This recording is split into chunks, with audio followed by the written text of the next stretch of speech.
You know, tonight was just one of those nights where you make your first couple of shots and the rim looks like the ocean.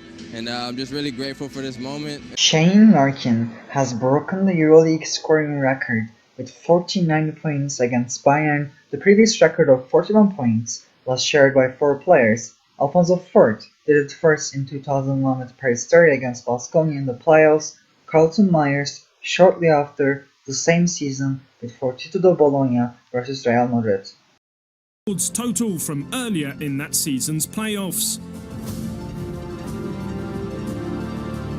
That record has since been tied twice again since Myers did it by Kaspers Kambala of FS Pilsen in 2002 and Bobby Brown. Kaspers Kambala did it 2 seasons later against the eventual champions Barcelona, but there is no footage of it online, as is the case with Fort's 41-point performance too. The footage I used with Fort was from the same season in another match. Bobby Brown did it in 2013 against Fenerbahce. So of course, this is a record for what is usually called the modern era in EuroLeague after clubs took over the control of the league from FIBA in 2000, but EuroLeague goes back to 1958 under the governance of FIBA, and when we look at 63 seasons of EuroLeague history, Radivoj Korac has a record with 99 points scored in 1965. Joao Lucas is also famous for his 63-point performance against Virtus Bologna in 1996. As you watch highlights from his red-hot performance from that match, let me add a bit more context here. It's hard to compare the scoring records of FIBA era EuroLeague and the modern era because for many seasons in the FIBA era, the format was that only the champions of European domestic leagues got to participate in it.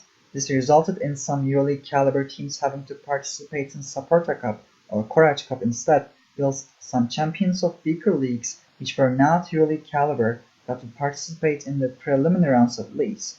Korac's 99 points came at such an instance. Korac's powerful team that will lose in EuroLeague semifinals to Real Madrid that season matched up against Swedish champions Alvek for 2 matches. They won by 46 points in Sweden, Korac scored 71.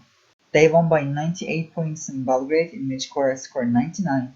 This doesn't mean it's easy to score that many just because the opponent is inferior, because nobody else came close to those numbers, and no guarantee anyone will score 99 against even an inferior team that arguably doesn't belong in the competition. We also have our Lucas' 63 against a powerful Virtus Bologna team, and mega efficient high volume scorers like Nikos Gyalis and Razan Petrovic got past the 50 mark a few times. Gyalis scored 50 on the reigning and eventual champions of 1988 Olimpia Milano, an all-time great team, but Gyalis also scored 51 against this Lech Poznan team that most likely will not make EuroLeague that season within participation rules of the modern era. So you see, it's complicated.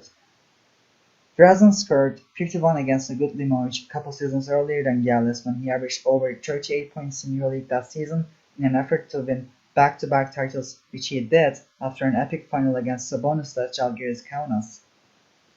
After some context into record books, let's have a look at Larkin's impeccable night. FS starts the match with a staple set in their offense, staggered screens for Larkin who gets to the top. His defender Nadolo gets stuck eventually after all that screening, but Greg Moran steps up and Larkin has no opening. Before even Lowe comes back in front of him, we see here that Larkin is ready to cross over and make himself open for a pull-up. Bayern opts for ice defense here, loading up on Larkin to negate the pick and roll. He plays a give and go with Pleiss to reset the pick and roll, and Bayern defense doubles him on the drive. Larkin is a good passer and he finds open Pleiss when he is doubled. Larkin's chemistry with his screeners is very high at this point. They know how to flip the screen for a re-screen, making things tough for Larkin's defender and setting up Larkin for pull-up threes. Greg Moran steps up on Larkin's drive path after pick and roll, and Larkin threads the needle to Pleiss. 10 points in 2 minutes, all from Larkin's creation, pushes coach Radonjic to call a timeout. Bayern did not play average or poor defense on Larkin all night long. Here's them forcing a turnover with great timing from Lucic, who is able to leave his assignment Misic to help one pass away because Misic is in an awful off-ball position, posing no threat. Larkin also is at fault here, as he doesn't pass to Misic once the help comes. Despite putting on an exceptional outside shooting performance, Larkin is usually known as a slasher, but he's not actually a spectacular finisher, and he jumps too early here, but Greg Moran's physicality under the rim makes him miss the shot. Such physical rim protection against Larkin is a necessary way to check his drives. This was called a foul, as Larkin blows by initial line of defense, but he goes for an end-man, but Paul Zipser's rim protection blocks the shot. Larkin will blow by most defenders, but having rim protection is necessary to limit his scoring from slashing. Now some possessions with awful defense. You can't leave a red-hot Shane Larkin open like this. No communication between DeMarcus Nelson and Matthias Lassort. Great transition defense by Bayern here gets negated by Greg Mon's inability to return to position after the hedge, and Lowe choosing to leave Larkin open instead of Boboa, who's not touching them like Larkin, and makes for a tougher pass to the corner for Kroon Simon. You also should not be out of defensive stance like Mono to complain to the referees and get blown by like DeMarcus Nelson out of camera. In this case, I think Danilo Bartel stays to cover for plays a bit long, and Nelson chooses poorly to not to stick to Larkin and cover Singleton. But also Kroon Simon's court awareness and high pass to the corner is admirable. And on the final clip of poor defense montage, Greg Mon is out of position on the pick and roll, out of position to defend the rim, and not strong enough and agile enough to recover. What makes Larkin so tough to cover is what you will see in the next few clips. His usage by coach Ergin Ataman off the ball. Ergin Ataman won the Supporter Cup with Siena, Euro Cup with Galatasaray. He's been to 3 EuroLeague Final Fours twice with Efes and once with Siena, and won the Turkish League 4 times, but I do believe he's at his peak performance-wise because the offense he created with Nasic and Larkin as two dynamic creative guards is not only brilliant, but also the number one reason Efes is the leader of EuroLeague after 11 rounds. Efes offense is the second best in the league with 104.7 rating per overbasket.com. Offensive rating rises to 110.6 when Larkin is on the court and 105.4 when Nasic is on the court. And the way Ataman uses them is through preliminary off-ball actions. He sets up his two guards to create them for their spots on the court through off-ball movements that compromises opposing defenses. Larkin might have had trouble adjusting to this offensive system until February last season, but since then he has bought in, turned his performance from inadequate at best to excellent at the very least, and carries that great form he captured from February to June last season to his second season with Efes. Larkin doesn't get the space he looks for on the first pick here. As early offense, Lassort tightens his space, and Efes's court positioning is poor at early offense, but notice how ready Larkin is to change direction super fast, and his body mechanics, his shin angle, his lowness are all spectacular here to exploit pass to defense, which he does, which draws the help, leaving James Anderson open in the corner. After another extensive off-ball movement and a bunch of screens for Maudolo to navigate through, Larkin faces a double team on the pick and roll, doesn't pass to place on the short roll but opts to force to turn the corner but gets trapped by Bayern defense, only to find Plyce later who finishes over smaller help defenders well.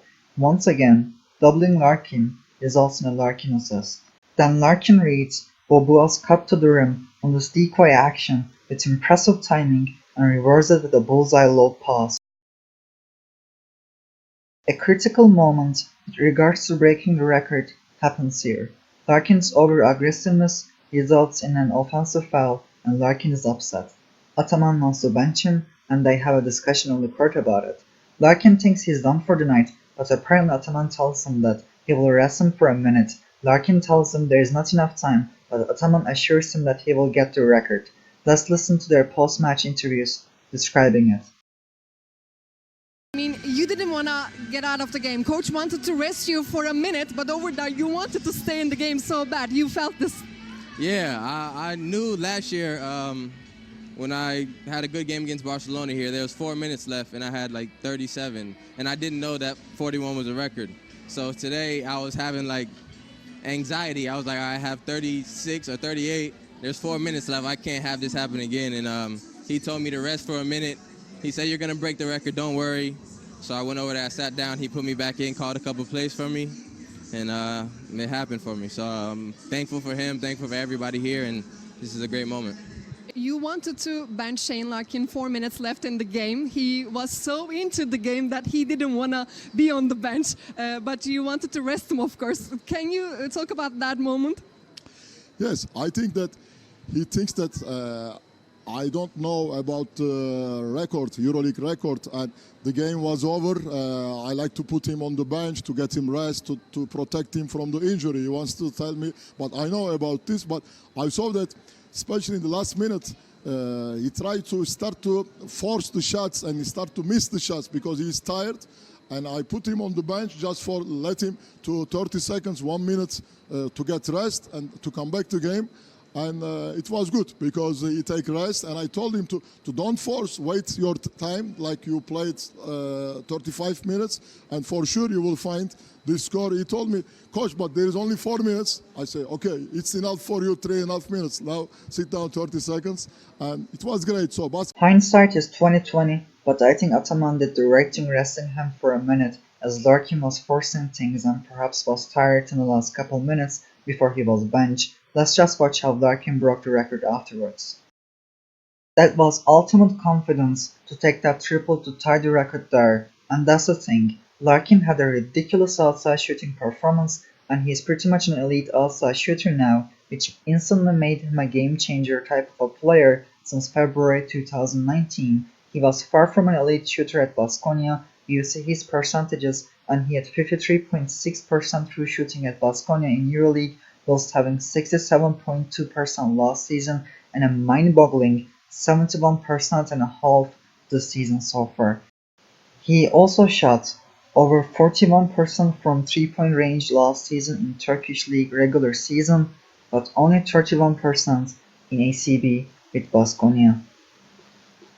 This all affected how he was defended at Baskonia. Luka Doncic is stuck at the screen here, but Gustavo Ayon is more concerned with giving up an offensive rebound than Shane Larkin making a shot, leaving him open. Real Madrid defense goes under the screen, daring him to shoot a wide-open triple, and Larkin misses badly with wrong feet alignment as his left, not right foot, is forward. And look at him now. In this game, 5 points in the game on 1 of 3 shooting from both 2 and 3-point territory. Shane Larkin knifes to the hole for his 43rd points of this game. He is the new all-time top scorer in a single game in the history of the EuroLeague. Digit scorers. Just over a minute to play here in the game. Is Shane Larkin going to fill it up some more? He catches and fires from 3 and lands another long-range bomb from downtown. Shane Larkin, absolutely lethal from long range all game long. 9 3-pointers in the game, but they have flowed more freely in favor of the home team.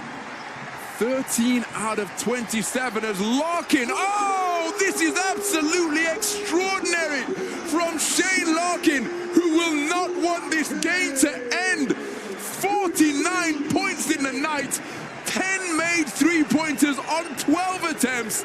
An absolutely incredible, improbable display of shooting from Shane Larkin.